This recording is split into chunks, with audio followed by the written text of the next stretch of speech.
Hello दोस्तों, नमस्कार। एक बार फिर से आपका स्वागत है। आज अपन बात करते हैं राजस्थान इतिहास की प्रमुख सभ्यता स्थल, जो कि आहड़ और कालीबंगा के अलावा जो बची है उनके बारे में बात कर रहे हैं। अपन नई जिलों के आधार पर ही बात करेंगे, जो आपके लिए CAT ALDC पशु परीक्षक REET first grade second grade RS सभी के लिए महत्वपूर्ण है। हस्तलिखित नोट्स है। इस अपन शुरुआत करते हैं राजस्थान की प्रमुख सभ्यता। आहड़ और कालीबंगा अपने पहले वीडियो में पढ़ चुके हैं, तो उसको आप जाकर देख सकते हो। आप नहीं हो तो चैनल को सब्सक्राइब कीजिए। देखते आगे। राजस्थान की प्रमुख सभ्यताओं के बारे में बात करते हैं तो बेरहाट सभ्यता। बेरहाट सभ्यता वर्तमान में नए जिलों के आधार पर देखें तो कोटपुतली के अंदर है। बाणगंगा नदी है, प्राचीन नाम विराटनगर है इसका। 600 ईसा पूर्व से 322 ईसा पूर्व तक का समय इसका माना जाता है। मेन बात है, ये कौन सी सभ्यता है? लोहे युगीन सभ्यता। ये पाषाण काल से लेकर मुगलों तक की ये जानकारी देती है। 1837 के अंदर एक ब्राह्मू शिलालेख में कैप्टन बट ने के द्वारा बीजे की पहाड़ी से इसकी एक खोज की गई थी। 1871-72 में कलायू ने भीमसेन पहाड़ी से अशोक का दूसरा शिलालेख खोजा था, जबकि पहला शिलालेख किसने खोजा था? कैप्टन बट ने खोजा था। 1936 के अंदर दयाराम साहनी ने बेरहाट स्थल को खोजा था। दया आ गई थी बेरहाट पर, तो इसलिए खोजा था। मतलब खोज किसने की थी? दयाराम ने की थी। 1962 के अंदर नीलरतन बनर्जी और कैलाशनाथ दीक्षित ने उत्खनन का कार्य किया था। सवाई राम सिंह द्वितीय ने अपने कित्थांजी खंगारोत से बेरहाट के अंदर उत्खनन का कार्य कराया, जिसे स्वर्ण मंजूषा कलश प्राप्त हुए हैं। वे कलश प्राप्त किसके माने जाते हैं? तो उसमें गौतम बुद्ध की अस्थियों के अवशेष मिले थे उस स्वर्ण मंजूषा के अंदर। जानकारी अगर बात करें अवशेष साक्ष्य हाँ क्या क्या मिले, तो ये ध्यान रखना अपने को। बीजक पहाड़ी, भीम डूंगरी, महादेव एवं गणेश डूंगरी का संबंध किससे है? तो बेरहाट सभ्यता से है। भीम डूंगरी पर भीमरथ जलाशय, भीम से भीमरथ जलाशय हो गया। चैत्य गोल मंदिर मिला है, ये महत्वपूर्ण रहेगा आपके लिए। चैत्य गोल मंदिर मिले यहाँ पर। शंख लिपि के यहाँ पर प्रमाण मिला है। टकसाल सिक्के डालने के स्थान को टकसाल कहा जाता है, जिसका निर्माण अकबर के समय हुआ था। तो अकबर, जहांगीर और शाहजहां के द्वारा तांबे के सिक्के डाले जाते थे।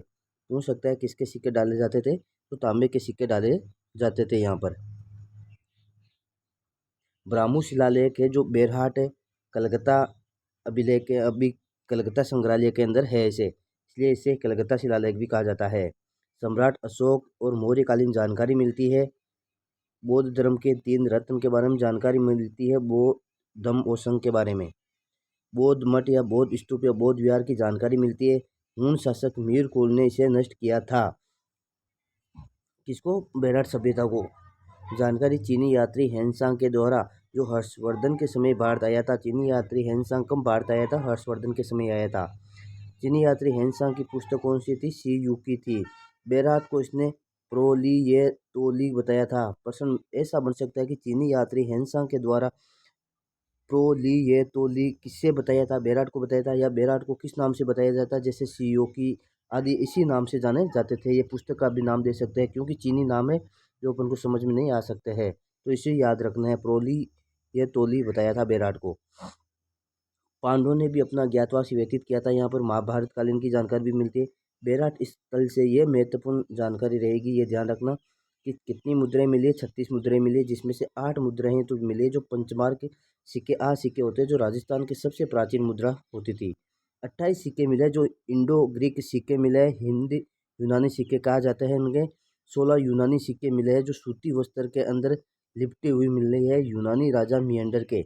प्रश्न इससे बन सकता है कि यूनानी राजा मियंडर के कितने सिक्के प्राप्त हुए? तो 16 मिले हैं। ये नहीं कि 36, 8 या 28, ये चारों ऑप्शन आएंगे, लेकिन आपको 16 बताना है। इंडो ग्रीक सिक्के कितने मिले? तो 28 मिले। अलग अलग पूछ सकता है, आजकल एग्जाम में ऐसे ही सवाल पूछ रहा है। कुल सिक्कों की संख्या पूछे, कुल मुद्रा तो 36 बताना है। पंचमार कितने पूछे हैं? तो 8 बताना है। ये अलग अलग ध्यान रखना है। गुप्त अभिलेखों में बेरहाट को व्यापारिक नगरी कहा जाता था। गुप्त काल के जो अभिलेख है उसमें व्यापारिक नगरी के नाम से किसे जाना जाता है? तो बेरहाट को कहा जाता है। बेरहाट विराटनगर या मत्स्य जनपद की राजधानी थी।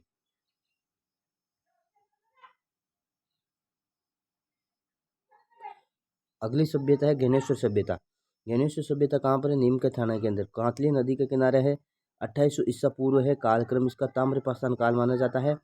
खोज RC अग्रवाल ने की थी, विजय कुमार ने इसका उत्खनन किया था। उपनाम पूछे तो ताम्र युगीन सभ्यताओं की जननी, ये महत्वपूर्ण रहेगा। पुरातत्व का पुष्कर, ये 2 फैक्ट आपके लिए महत्वपूर्ण रहेगा।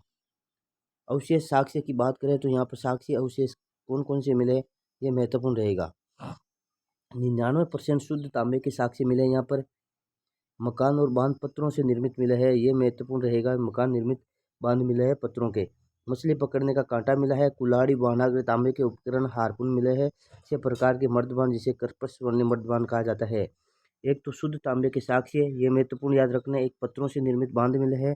एक 6 प्रकार के मर्दबान कर्पस वाणी ये मिले, ये महत्वपूर्ण। ईंटों की जानकारी यहाँ पर नहीं मिलती है।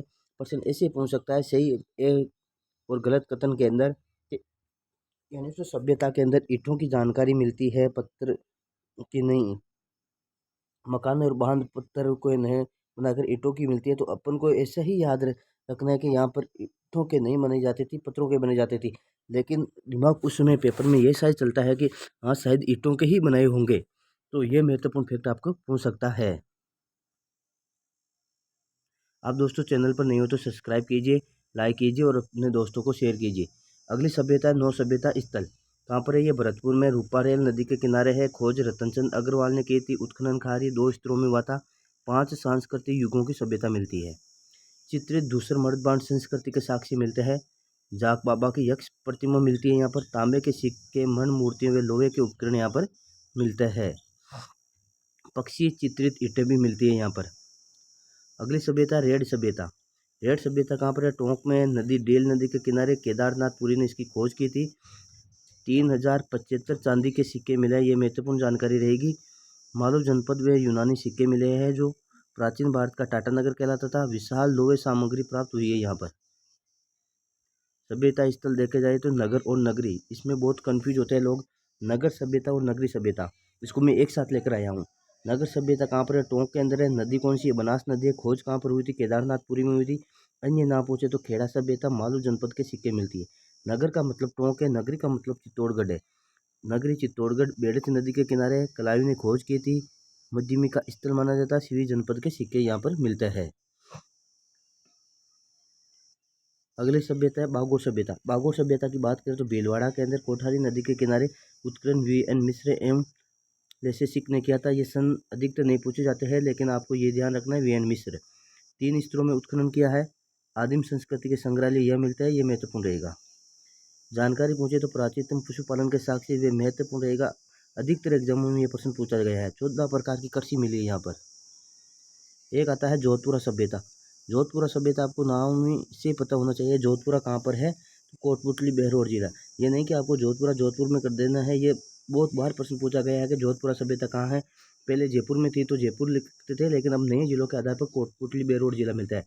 अधिकतर बच्चे यहीं ढेर हो जाते हैं कि जोधपुरा से जोधपुर हो गई, लेकिन जोधपुरा सभ्यता कोटपुतली बहरोड में है। साबी नदी के किनारे है। उत्खनन 1972-75 में रतनचंद अग्रवाल और विजय कुमार ने किया था। लोहे युगीन सभ्यता। जोधपुरा सभ्यता कौन सी सभ्यता है, लोहे युगीन सभ्यता, ये पूछ सकता है फैक्ट। 2500 ईसा पूर्व से 200 ईसा पूर्व तक लोहे गलाने की यहाँ भट्टियां मिली है। शुंग एवं कुषाणकालीन अवशेष मिले हैं। अगली सभ्यता है रंगमहल सभ्यता। रंगमहल सभ्यता कहाँ पर है, हनुमानगढ़ में, घग्गर नदी के किनारे। खोज उत्खनन श्रीमती हेनरिक के निर्देशन में हुआ था। स्वीडन दल था ये। 105 मुद्रे मिले, कुषाण काल से संबंधित है। गुरु शिष्य की मूर्ति मिली है यहाँ पर। गांधार शैली से निर्मित मूर्तियां भी मिली है। नोट बताया गया है कि कालीबंगा, पीलीबंगा, रंगमहल और कर्णपुरा सभ्यता कहाँ पर है, तो हनुमानगढ़ जिले के अंदर है। ये विशेष तौर से याद रखना है। इस्वाल सभ्यता कहाँ पर है, तो उदयपुर के अंदर इस्वाल है। उदयपुर की औद्योगिक नगरी के नाम से इस्वाल सभ्यता को कहा जाता था। लोहे से संबंधित उद्योग धंधे होते थे यहाँ पर। 5 बस्ती के प्रमाण मिले यहाँ पर। प्राक ऐतिहासिक काल से मध्य काल तक विकसित माने जाते हैं। ऊँट के दांत यहाँ पर मिला है उदयपुर के अंदर। लोहे युगीन सभ्यताओं की बात करें तो कौन कौन सी है लोहे युगीन सभ्यताएं, बेराट है, रेड है, नो है, इस्वाल है, सुनारी है, नलियासर है। सुनारी नीम का थाना में, नलियासर जयपुर ग्रामीण में है। कांसी युगीन सभ्यता की बात करें तो कालीबंगा, सोंती, रंगमहल, बेरहोड, बिंजोर, कर्णपुरा है। ताम्रपाषाण कालीन स्थल कौन से है, तो आहड़, गणेश्वर, बालातल, जोधपुरा गिलुंड है। मध्य पाषाण काल स्थल कौन से है, बागोर, तिलवाड़ा, बालोतरा, सोजत है। एक साथ आपको यहाँ जानकारी मिल चुकी है। दोस्तों आप चैनल पर नए हो तो चैनल को सब्सक्राइब कीजिए, लाइक कीजिए, कमेंट कीजिए, शेयर कीजिए, तो अपने चैनल को सब्सक्राइब कीजिए। दोस्तों आपके साथ बने रहें। कैसा लगा दोस्तों, धन्यवाद। 10 मिनट के अंदर आपकी पूरी सभ्यता कंप्लीट हो गई है। दोस्तों आपका दिन मंगलमय हो।